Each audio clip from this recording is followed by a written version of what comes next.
Stutter? Overheating? Dropped frames? The fix might be one single toggle, the decoder setting. Welcome to Zyminex 2026. Today, we'll break down hardware decode versus software decode, what to use, when, and why it matters for IPTV. Let's start with the basics. Every video stream arrives compressed. Your player has to decode it into frames in real time. Decoding turns data into moving pictures. How it does that determines your performance. Software decoding uses your CPU to do the heavy lifting. The CPU handles every frame, generating heat and spikes in usage. It's brute force decoding, useful only when hardware decoding can't handle a format. But for long-term use, it's inefficient and unstable. Hardware decoding is different. It relies on a dedicated video decoder inside your GPU or media processor. This offloads the work from the CPU, lowering heat and power draw. Hardware decode is efficient by design and built for video playback. Why is hardware decoding usually better? It's built for video workloads. It handles modern codecs like H.265 and AV1 efficiently. It frees the CPU for buffering, networking, and user interface tasks.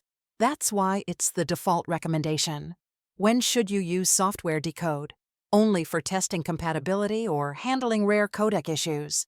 Maybe your GPU doesn't support a certain stream, or you're debugging a playback issue. Software decode is a fallback, not a permanent fix. Different devices handle decoding differently. On Fire Stick or low-power devices, hardware decoding is absolutely critical. On Android TV boxes, always start with hardware decode. Switch to software only for specific testing.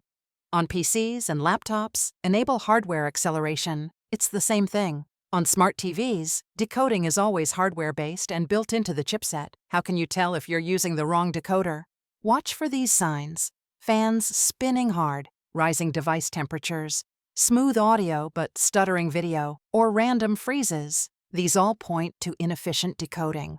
Let's clear up a few myths. Software decode is not higher quality, both decode the same stream. Hardware decoding doesn't cause lag, it prevents it. And more CPU power doesn't guarantee smoother video. Efficiency always beats brute force. Here's the simple Zyminex rule for decoding. Start with hardware. Decode on. Test playback for stability. Switch to software decode only if compatibility fails. Your decoder master checklist. Hardware decode on. Stable playback, low heat, smooth motion. That's it. One setting that affects the entire playback chain. Stream smarter with Zyminex. For more information, visit Zyminex.com. If this video helped, tap like, share it, and subscribe for more IPTV insights. Stream smarter, stream responsibly. Use only licensed content. Follow local laws and the provider's terms of service.